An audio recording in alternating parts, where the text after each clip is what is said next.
C'est comme ça, nous sommes déjà là avec notre génie qu'on va recevoir, c'est mardi. Donc, génie Congo, Maël Yamoto, domaine où Aza expert, a repéré en haut pour la Otonga, pour développer mon cannabiso, et en haut de l'autre, on a un grand génie dans le domaine où Yazali. Et na mbopenza to yambaye na ngaki na tout ça dans le monde qui tourne à régie autoyoka des diététiciens qui nous donne aussi des orientations et des conseils pratiques pour la fruits, consommation de fruits. Juste pendant 4 minutes et on va revenir pour vous présenter notre génie de ce mardi. C'est parti. Reportage.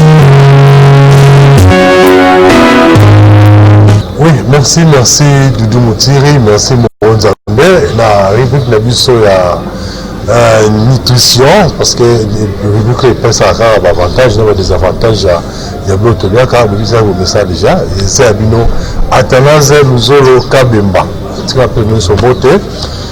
J'espère, la fois passée, tourner Kolobéalika, il y a aubergine. Tu parlais qui à long, mais pas à large sur l'aubergine. Alors parce que à long et à large, alors tu m'as dit que tu vas développer aubergine, mais j'ai vu ma réaction, tu vas poser la question sur aubergine. Aubergine, j'espère ceux qui nous avons ce numéro en retour de l'illustration, on voit que aubergine c'est un mauve, qu'on confondre solo tena aubergine. Alors quelqu'un m'a fait poser une question, est-ce qu'on va croire qu'on y a pour souper aubergine? Parce que pour lui, à moins qu'il y ait une chose à racisser, c'est ça, à la aubergine, c'est tout pour nous, à l'on va poser aubergine, à boire qui, et puis tout pour nous. Mon soeur sera ça un peu moins sauce naïe, mon avis, à l'on va poser aubergine, après, à celle de mon sauce naïe. Est-ce que qu'on a posé aubergine, ça m'a bien malade? C'est ça la question à poser naïe, n'a pas répondre déjà le roi de la suite effet à aubergine, comme ça, m'a répondre. Alors, mais toutefois, il y a babouille. Suivez-moi très bien, attentivement. On m'a dit, tant que aubergine, d'abord, à Jean José joue un rôle, il y a qu'au réguler, voilà. Il y a qu'au réguler Makila. Antioxydant très efficace, donc antioxydant. Et puis, tu vois aussi que l'aubergine, pour la peau, nous, nous sommes question. Pour y aubergine, non, pour ce aubergine. Quand j'ai aubergine au quartier pour soi là, on va boire caca. Normalement, au coquille qu'on boit caca. Pourquoi? Parce que, les alliés, ils ont la terme normal, c'est saponine, voilà. Alors, pour ce aubergine, ils ont contenir saponine. Alors, saponine, ils ont des éléments, soit éléments chimiques, ils ont la katia. Il y a pour ce aubergine, on doit faciliter d'abord un transport, il y a un nutriment vers le cerveau. Vous savez, il n'a pas pu expliquer Néni. Tout est la vie pluricellulaire. Hein? Donc, tout est dépend de la cellule. Pour mon bien, pour le monde, pour le canal, pour bouger le bon, nous se dépendre de la cellule. Alors maintenant, saponine, substance, il y a post aubergine, saponine, mais à un jouer rôle, il y a quoi mener. Donc, il y a comme des nutriments, il y a comme des locaux, des vitamines vers la cellule cérébrale. On peut être que tout comprenne bien. Tu vas expliquer mon cas. Vous avez encore la. Bon, je vais citer un exemple. Juste un exemple. Nous sommes dans la zone là, à la grande exemple, il y a asthénie sexuelle, on va tout pour santé. Nous avons dit que le cerveau on commande à désir sexuel, en fait, cerveau, donc, transit, voilà, plus ou moins vraie explication. Donc, transit, voilà, aliment. On a quoi alimenter le cerveau. Pour que ça que non, tout à l'heure, moi, si j'étais en bas, il y a un moutouni, c'est pour faire. Donc, on a vu, donc, comprendre, on va terminer aussi bouillé, là, on va remonter. Donc, c'est ça un peu. Maintenant, aubergine, poso aubergine dazo jusqu'au rôle ya komema ba biloko ba nutriments vers le cerveau cérébral. Vous savez, même pour la kokanisa, même pas au kanisa, oh non, est-ce que lobby na uta ki wenji, lobby na okende wenji. Tout ça c'est, il faut cerveau na ezala bien alimenté. Comprends donc maintenant pour s'organiser un jour il y a un nutriments vers le cerveau. Et puis ils ont augmenté aussi le flux sanguin dans le niveau Akila. Bon, dans un cas là, il était dans le côté de papa. Quand on parle de flux sanguin, on dit makila. Il faut que tout est bien alimenté dans makila. Si on a la carence d'alimentation makila, au moins la chose de tout passer. Soit on a vertige, soit on a bien été, donc partie de son moteur sera bien été, on a colérique, or, pour aubergine, nous permettre qu'augmenter flux sanguin, qu'augmenter la kila, en fait. C'est difficile, mais qu'on sache que ma kila, elle est bien au niveau du cerveau. Alors, toujours pour cette aubergine, on est négligé. Il y a pas recommandé aussi pour la bateau, ma souffrir ma rétention et inflammation. Quand je parle d'inflammation, on a une amie. Exemple, nous tous ali sur la subika mon quai. Au moins à 4, sur les 4 minutes. Au moins envoyer sur mon quai, sur la position sur les sous. Vous savez que à quoi qu'on suba ma monté. Nous sommes subis, mais ça reste sur les 4 minutes avant de monter à quoi qui suba suba. Nous sommes personnes qui ont suba à où mérite suba. Alors maintenant, pour s'aubergine, je rappelle aussi rôle, il y a qu'augmenter la diurétique, il y a qu'augmenter ça, ouverture la vessie pour que tout en subaka très bien. Comment ça peut être que pour s'aubergine, azali na saponi. Alors, aubergine peut être très bien pour le problème de la graisse dans le ventre. On m'a mis mon plat. Mais au moins, on se montre. Voilà, Bruno. Bruno va tailler pour ça, bien le patron. Alors, celui pour moi, c'est quoi? Et comment on quitte la mot seulement à partir de l'aubergine. Parce que les bonnes choses après ma sala, moi, je me la trop de ma sala, soit avec la masala, mais au moins, ils sont mis ma sala, flou à ma sala, là, des gauches, le rappel du boum. Alors, ce que seulement aubergine, pour ça, un système dans le constitué, comment on quitte les boum, donc quand on a un niveau aubergine. Et puis, déjà, comment on dit, on a une expression, mais tout ça, on a rappelé de nous. Quand on sait l'émission, on a comment on peut livre. Bon, qui est maman, tu comprends bien, non. La comment le livre la comment, et ça, là, on a 3 ou bien 4 sortes de livres à comment. Premier livre à comment, c'est alimentation et le plan approprié pour résoudre les troubles sexuels et la stérilité. Donc, si on va soigner tout ce qui est lié à troubles sexuels, tout ce qui est lié à la stérilité, comment livre aux maisons là, sur la cabinet dans l'ail ou aux oiseaux. Et on a comment le livre aussi à découvrir une vie saine. Quoi, si vous avez là-bas, ils ont la bleu rebelle, ils ont la première partie de ça, comment on se remet maladie à partir de bleu tout le cas. Deuxième partie, comment on se remet maladie à partir de la plante, aux zinga abisso, et puis troisième partie, comment ce qu'on est le cookie qu'on fabrique, produit. Et voilà, ça, c'est la mission chose avec qui, comment on peut soigner, maladie tout y avoir respiratoire. Vous savez, j'ai toujours dit, et pour la côté caté colobake, ça l'effort de la connaissance des produits naturels et au souvent ma casse. Mais pour la connaissance, on a savoir que non, non, écoutez, pour continuer, c'est vrai que la salade, si on a des alliés, pour tant on met la fonction pulmonaire, tout passe, fatigue générale, courbature, maux de tête, asthénie sexuelle, mélange multiplier spermatozoïde, donc volume de sperme, mobilité ils ont multiplié. Vous par famille, c'est très bien pour le papa, tout comme pour le maman. Nous sommes de retour au Québec, nous avons un cœur vraiment. Alors, mais tu veux pour ça, c'est sinon pour ça, un livre, on vous a dit que quelqu'un qui a les oscillateurs, le cabinet là, on les a mis la tête, il y a Carrefour des jeunes, mais aussi Katena Pongabi. Au cours du Carrefour des jeunes, au matière étage, premier étage et puis première porte, on va dire que pour recevoir la route, soit pour ça, livre sombi, c'est un bus bien dans la bonne traitement, dans la nouvelle traitement. Nous avons 81 14 3 6 5. On va bien attendre pour une mission. On va bonjour pour Fatanas, les appels qui tombent à casse. Alors, ça, c'est la rubrique où on peut se légaler Moro, Zambé, on est monté à l'émission, et puis il y a un pays Doudou au motif. On nous a de reposer à un moquet, tout le monde prochainement. Bye bye.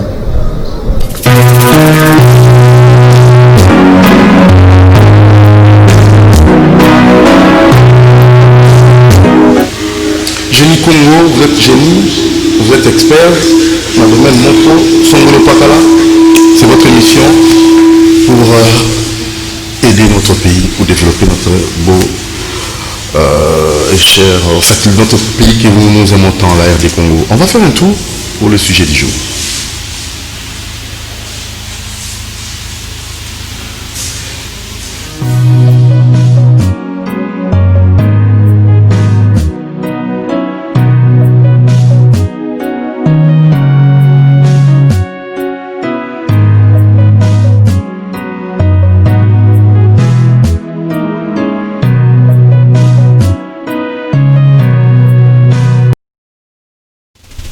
Voilà, nous recevons un génie, c'est bel et bien le révérend pasteur Cass. Beauté, pasteur Cass. Beauté. Santé, ça allait bien? Oui. Nanga qui est présenté dans le bateau, dans ce domaine où tu es parce que ce que tu as alors quand tu as tué maman Zambé, ok, alors tu es dans le domaine où tu as tangé la kelasi, hormis Makambo Nzambi. Nanga c'est la moi petit rappel dans le bateau aux Hollandais. Alors tu es bio en tant que expert dans le domaine il y a orientation. Oui, experté, mais c'est le cas qu'orienteur, conseiller d'orientation scolaire et professionnelle. Voilà. Alors c'est là aussi où le Seigneur m'a trouvé et m'a donné la parole. Ok. Donc nous avons bien entendu dans le domaine voilà. Oui. Ok. Alors le nom de bêta c'était dans comportement et bateau, étude comportementale et bateau. Et est-ce que tu peux changer l'homme congolais dans les alinaïs dans le système iba batika kuiba na obaza vraiment ils dans le sambu c'est autre chose ça mais na ndenge penza ya koluka bato bakoma na ba bonne manière ya vivre dans la société. C'est possible, étude comportementale. C'est tout à fait possible. Il y a que changer moto. Kaka soki moto ye moko alingite ko bongwana. Ata évangile sango malamu. Ezali kaka po ya ko changer moto. Moto esengeli andima ke azali mabe. Azalaki na nzela ya mabe na makanisi ya mabe atelema alela apo na nzela ya malamu changement yango wana sengeli moto ye moko alinga kobongwana alinga kochanger ezali très possible mpona bacongolais changer ndenge na bango ya kozala ndenge ya makanisi habitude ezali très possible. Alors avez-vous fait comme ça étude moko comportementale dans ndenge ya ba province dans ndenge na habité avez-vous eu le temps ya kosala ba étude wana? Oui, tout ça qui étude dans l'université, na cours il y a sociologie, na psychologie sociale, psychosociale. Akoyeba bateau à partir il y a origine, na bango à partir il y a musika botami bakoli caractère général kolandisa na société na bango bazalaka ndenge ni awa bato bazalaka ndenge ni ainsi de suite. Mais soko ezali ndakisa mwa moke na kotalaka ba origine na comportement bato na mona seki. Oui, na seki parce que mbala elekaki na lobaki awa na ndenge wana mais etiba esali makilele basepelaki te. Alors que eza vérité, eza vérifiable, eza étude moko penza scientifique, ezali vérifiable, ezali expérimental, eloko eza génie Congo, eloko eza vérifiable, expérimental, yoko boya ngo comment? C'est la science. 1 plus 1 est égal à 2. Soki moto alobi 1 plus 1 est égal à 2, bino na ndako bokosilika. Tala par exemple. Bokosilika ye comment? Parce que na opesa exemple. On n'invente pas la roue. Eleki mikolo oyo na ndeko na biso Motei ya Rigini. Zoteya atie atangi mosakoli Branham pe attaqué Branham. Yende azoteya mabe, yende aye na sango ya Branham, mais aza ko attaquer Branham, aza ko funda Branham, aza ko kofisa Branham pe aye koloba okusa ngai ana mongo ye moko alobi ana mongo ngai okosa ngai ana mongo. Donc na place wana ye moko a révélé que bana mongo ezali difficile kokosa bango, mais bango nde bakosaka. Comment ça? Bakosaka pe à grande échelle. Kasi ye moko alobi tala ndenge afandisi etruku munene na lisanga na ye balicencié bazali baprofesseur ya université bazali bazotangisa bango makambo à l'envers ya oyo bato bazotanga. Donc azokosa bato bafandi ebele, azokosa facilement, alors que yenda azokosa. Alors azoloba na bato omoni mosakoli Branham alingi abuba biso, alors que yende aza kuboba nanga na ibina na bato non oyo azali mokosi ya kalakala pe ayebi ndenge akokosa. Donc azali na tribu soki okei na Katanga boza kodiscute na mutu okosala minute te Katanga akobundisa yo bango bagarre brutalité batu ya Katanga. Et ça c'est dû à quoi? C'est régional et ezali na makila habitude, oui, ezali na habitude kuna babundaka na mibali na basi pour maîtriser mwasi ya Katanga ta na libala baza ko respecter vraiment mariage te bango nde babalaka. Par exemple quand on a zaikona dernièrement le binangai na likasi Kolwezi Lubumbashi, mais ils ont finda te ezali expérimental vérifiable. Voilà. Parce qu'on doit faire la part des choses. Au génie Congo parce que casse ailleurs pour s'attaquer la mutute aye ko pesa sociologie na makambo ezali vérifiable, sociologie na oyo baye atanga na domaine oyo yaye sociologie. Donc bayebisi ngai na bafrère bakatangi balobi awa ezali région ya basi mwasi nde mokonzi yende aza kodomine mobali na bambula eleki bango nde bazalaki kobala ye mwasi abali mibali misatu mine ya ye abali bango. Alobi alors soki opusani sikoyo na Katanga toujours, mais na province lokola Kamina ekangami na Kasai nde kokuta bato bazana bato ya bopolo mobali nde mokonzi mpona nini bazwi influence ya Kasai mpo bakangami na bakasai soki okei sikoyo na Kasai eza te mpo nga naza kasayen kuna nde okokuta bato vengeance bayebaka te kobundisa baninga wana balingaka te eza na makilo na bango te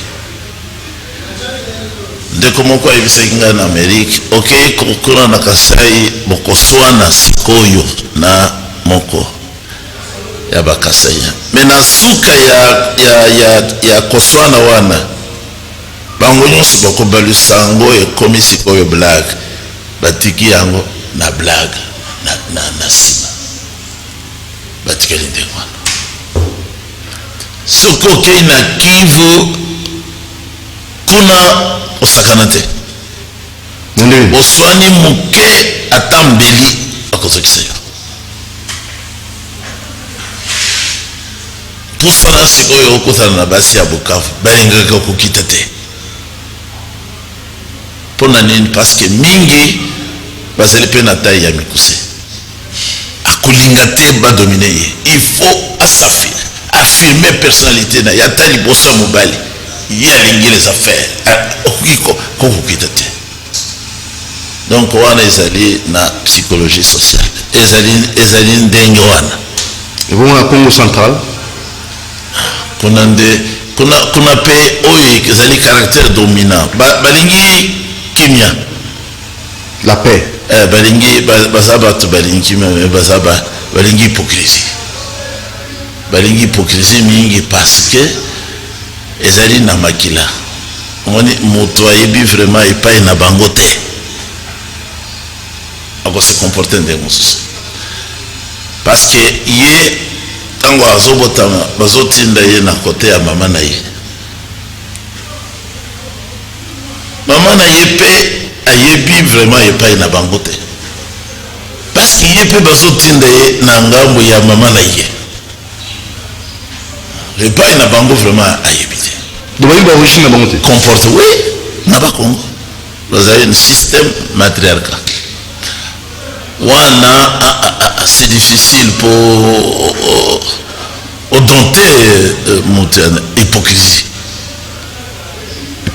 ezali parce que oyebi te azokanisa aza na esengo makasi te lokola moto mosusu azokanisa mais oyo balakisa ngai aza tata na ngai aza nde noko na ye nde mpo na ye tata na ye donc abongi sociologiquement parlant abongi soki okei omoni azali vraiment dans l'impasse ezali koinfluencer caractère c'est comme ça soki okei mpe na Équateur bango balingi mazala bango balingaka azala na misoga balingaka bitumba na Équateur mpona kozokisa moto akohésite te mingi batambolaka mpe na mbeli na bilamba kozokisa na mbeli donc bato wana bazali malamu mpona armée mosusu na Katanga bazali malamu mpona polisi ozomona bambula eleki baoyo bazali kosalela bato mabe kaka bapolisier opusani mosika Katange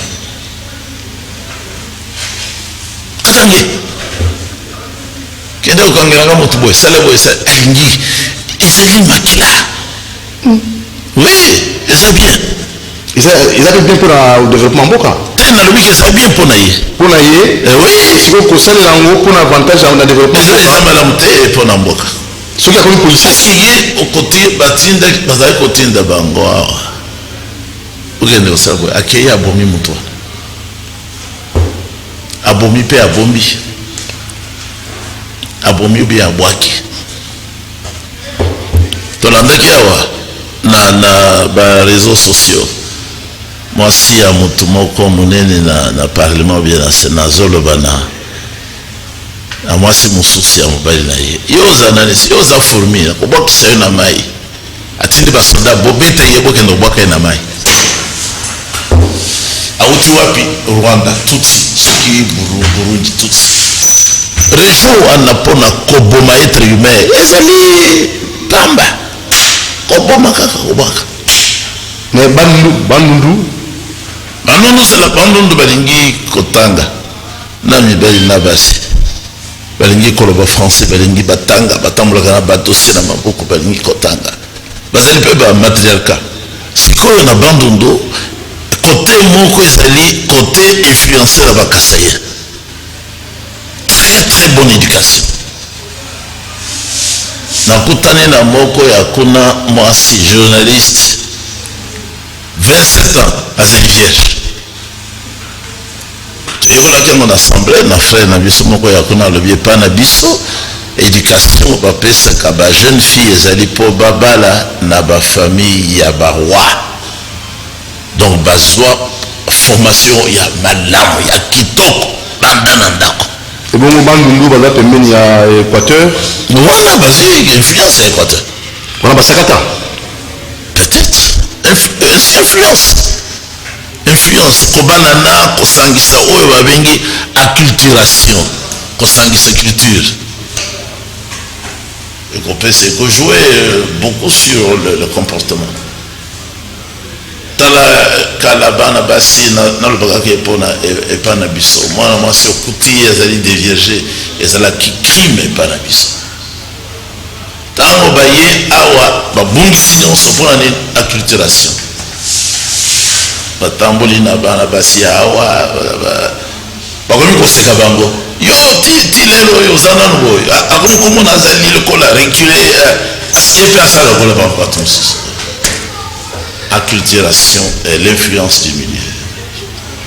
Alors, la gestion, ça aussi j'ai fait, étude comportement, en fait il y a origine, na gestion et en est-ce que vous savez qui parallélisme on a tout va étudier à l'Olengewana, autant la bateau ya bandundu, bateau ya pater, bateau tout ça qui peut résultat. OK. Il y a ba belge. On se nazo ba belge ba kia. alobaki me mokolo bokozwa kasayen eluba na poste ya présidence ki moyibi ekosila. Pourquoi? Parce que bayekoli koyiba te, bayekoli koboma bato te, ezalaka valeur te mpona luba ayiba aboma, ezalaka valeur, ezalaka anti-valeur. Moyibi kuna epa na biso azalaka na valeur te. Moi si to mobomi ezala mwasi ezala to mobali mobomi azalaka na valeur te, azalaka na valeur te. Soki balobi kaka ye aza moyibi esili mpo na ye aza na valeur te. Par contre na bisika mosusu moyibi wana nde bato bakomisa omoya basi balingaka moyibi. C'est comme ça. Yango na boza komona ba belge baza kosala tout tango ya Etienne Tshisekedi alekate toya kozanga mbongo, toya kozanga richesse. Pe Tshisekedi azali koloba yango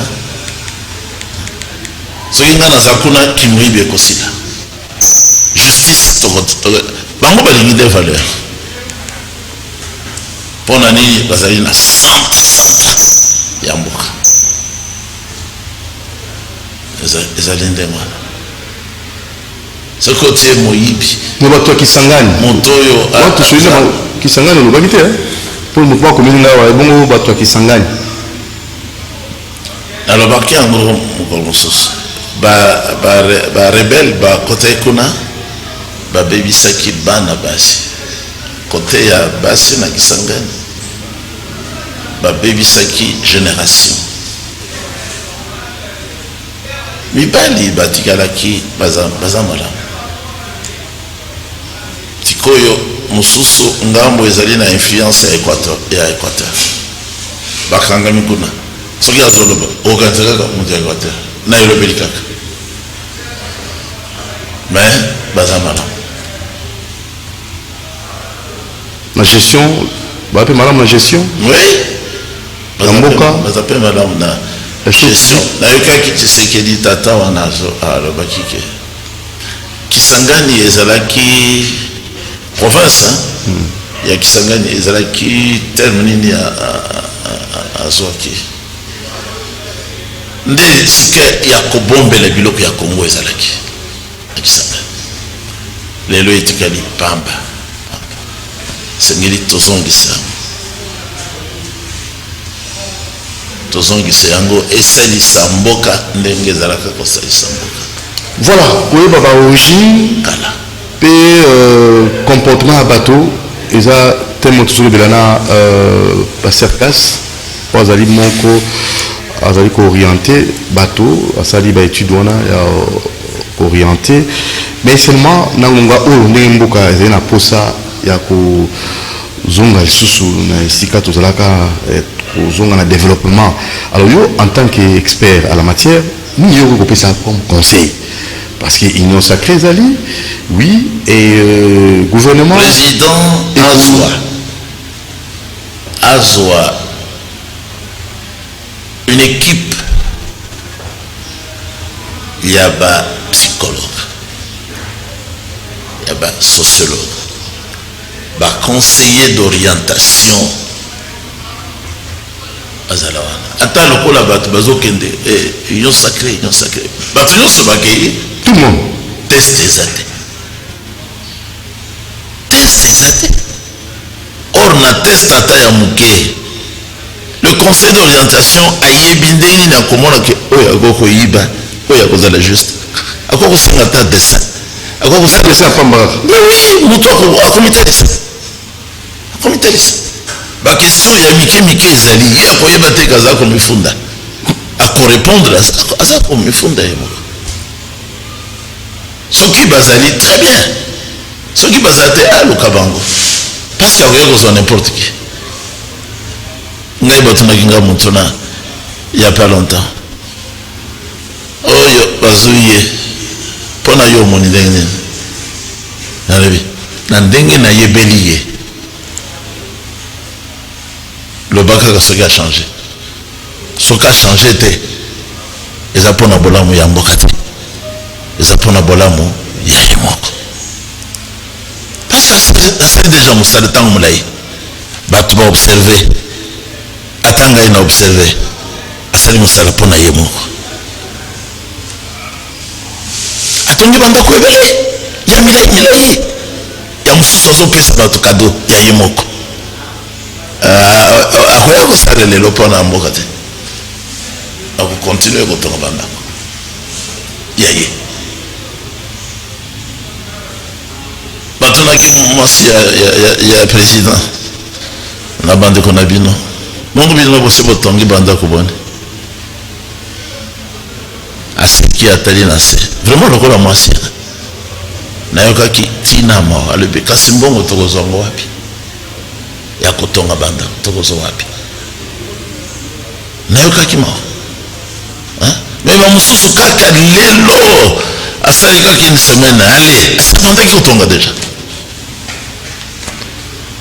président alobaki na bango bakopesi bino mbongo ya mission bokende kosala mosala wana mpona yango bapesi bino mbongo osala yango mpona bino te wana nde population ekolinga bino bokoumela soki bozosala mpona bino bokoumela te parce que population azotala liboso na yo nazolanda émission moko moto ya union sacrée soki ya UDPS mosusu ya FCC moto ya union sacrée alobi na oyebiki ata ndenge ozoloba bato oyo bazotala yo nde bakoyeba bakozwa yo bien bakozwa yo te oyebiki lelo bien lobi bakitisaki yo na motuka taxi olingaki ozwa balobi na yo okotawa te mpona nini mpona pase na yo ayoki son directement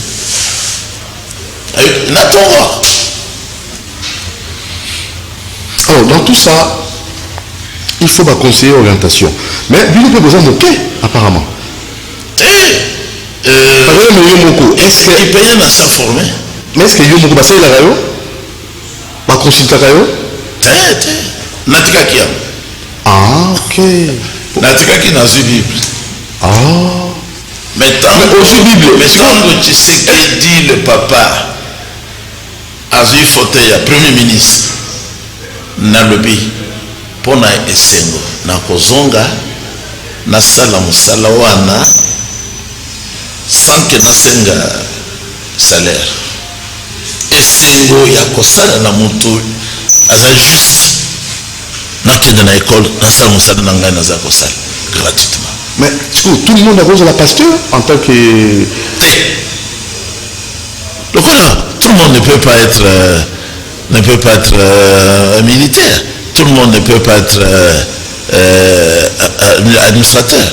Tout le monde ne peut pas être enseignant. Tout le monde ne peut pas être pasteur. Surtout être pasteur, il faut que le Seigneur lui-même vous ait appelé. Sinon vous allez vous embrouiller. C'est un petit livre, mais il y a des mystères. Vous allez être conduit comment? Vous verrez comment. Je vous ai parlé du cas d'un de nôtres. Il s'est embourbé, tout le monde se moque de lui maintenant. Et il n'y a personne pour le faire sortir de là. Il est perdu. Donc on ne peut pas imiter le travail pastoral. Vous devez avoir été appelé par le Seigneur. Et il vous en fait un don pour que vous entriez ici, que vous compreniez quelle est la volonté du Seigneur. Tout le monde ne peut pas être gestionnaire. Maintenant, qui va orienter? Parce que nous tous, on a posé... Les orienteurs. Le président doit revaloriser la fonction d'orientation scolaire et professionnelle. Mais Batika pour s'intéresser à la politicien. Les politiciens ont une ambition personnelle et à Bango et à parti na Bango. S'intéresser à la professionnel. Les gens qui ont été formés, qui aiment ce travail-là, ils vont le faire. Même s'ils vont faire 3-4 mois sans être payés, ils ne vont pas s'absenter parce qu'ils aiment le travail-là. Mais aimer le travail, maintenant études comportementales ou tout ça, ça aussi on ne peut pas faire la religion. Attendre il est professionnel, mais Allah originaire, moi je vous ai dit que c'est tout un travail ça. Il faut qu'il y ait le service revalorisé d'orientation pour sélectionner les gens. Même si vous avez le diplôme, vous êtes licencié, même si vous êtes un docteur en philosophie, mais avant d'être engagé quelque part, vous devez passer par le test. Test de personnalité, test de fidélité, ainsi de suite.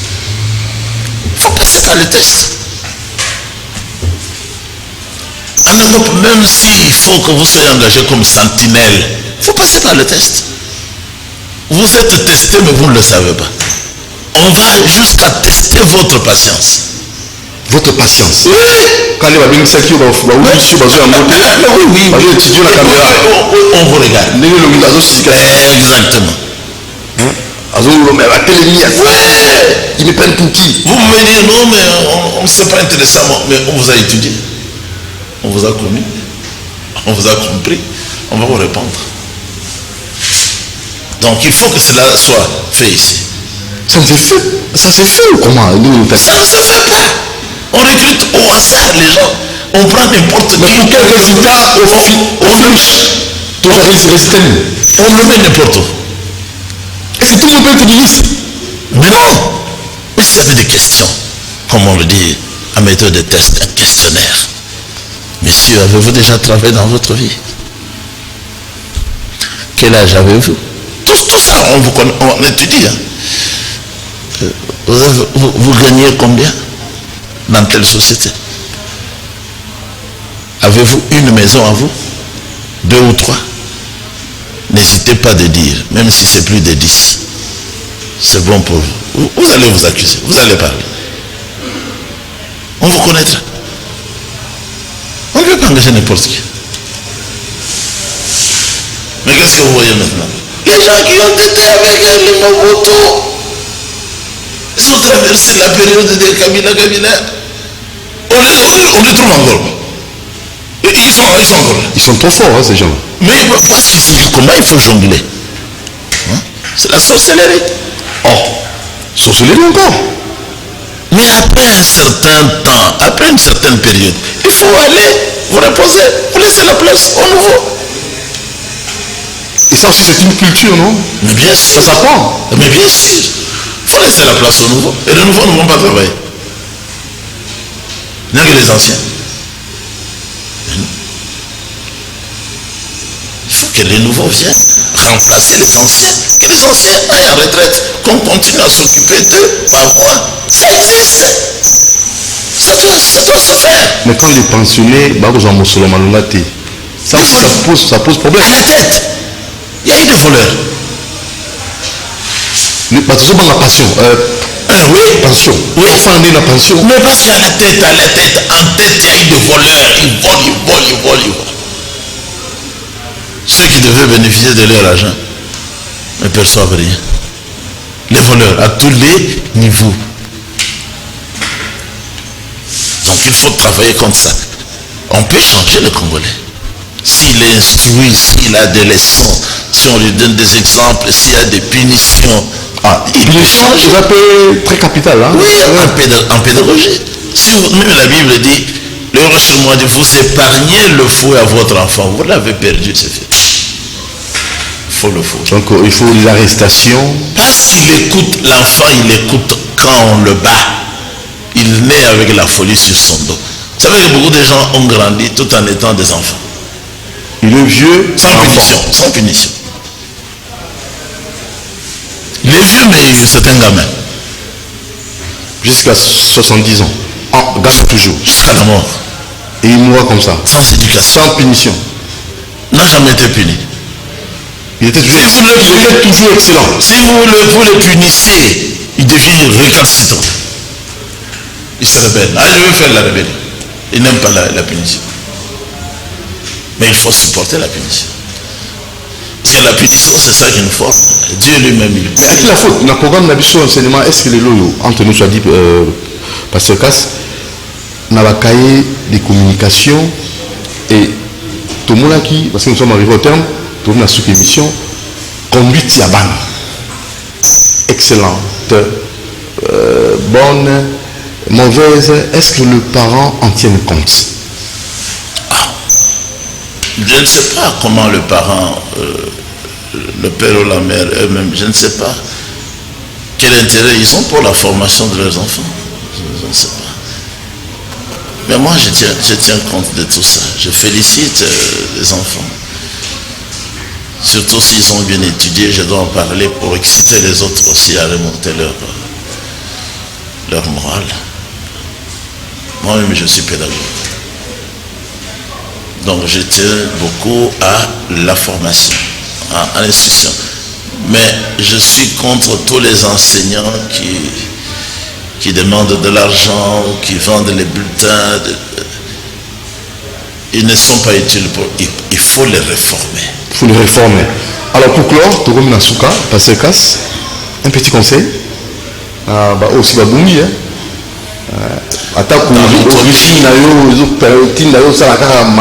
c'est pas moyen qui t'a manqué. Mais pour qu'ils sachent que c'est dans ça les âmes et c'est pas la qui saye que zali mabe yebe ayeba kofanda tranquille ayo katoli à se rebeller a finga bakonzi te ozomona culture zango ya kofinga mokonzi ya mboka kofinga bakonzi ezali culture ya bato bisika tokoli ainsi de suite. Mais esengeli ko cultiver le respect koyeba kobattre la valeur n'importe qui motonyo sauté nde abiangami asala le premier ministre parce qu'il y a un parti politique akendep atia nini candidature pour Baponaya comme président. Pas tout le monde. Pas tout le monde, en tout cas pas tout le monde. Merci beaucoup. Alors, vous êtes venu avec qui? Maman? Vous êtes venu avec maman Sarah. Sarah? Ah, maman Sarah. Sarah Casse. Sarah Casse. Casse on va regarder. Kassamba Kana. Kassamba. Rencontre. Kassamba. Kassamba Kana. Rencontre, se rencontrer. Donc vous êtes rencontré avec Maman Sarah. Mais je vous rencontre aussi, j'aime rencontrer tout le monde. Bonjour Maman Sarah. Là où je suis à la maison. Merci beaucoup. Et le pasteur... C'est elle dont je vous ai parlé. J'ai ma femme qui vit en France. Avec elle vit en France, hein? 2 enfants, oui. Ah ouais. Elle se prépare pour retourner. En France. Ouais. Très bien. Et le frère, le pasteur? Gloire. Ah, l'homme de... Prédicateur dans le Bandundu. Bandundu-Ville. Bandundu-Ville, oui. Pasteur, Gloire. Gloire. Là, on vous fait à la maison. Hein? Merci beaucoup. Alors, ça n'est fini. Merci, pasteur Cass. Je vous remercie aussi. À la prochaine occasion. Comment avez-vous trouvé l'émission, Génie Congo? Non, ça va. C'est une bonne émission. Pas de débat inutile. Votre expertise. Oui, c'est très instructif. Il faut que les autorités en bénéficient. Très bien. Ouais. Merci à l'équipe. Merci. Nous allons vous retrouver très prochainement demain avec un autre numéro, un autre génie qu'on va recevoir pour vous. Allez, ciao. Et nous vous saluons nombreux qui nous suivent de partout.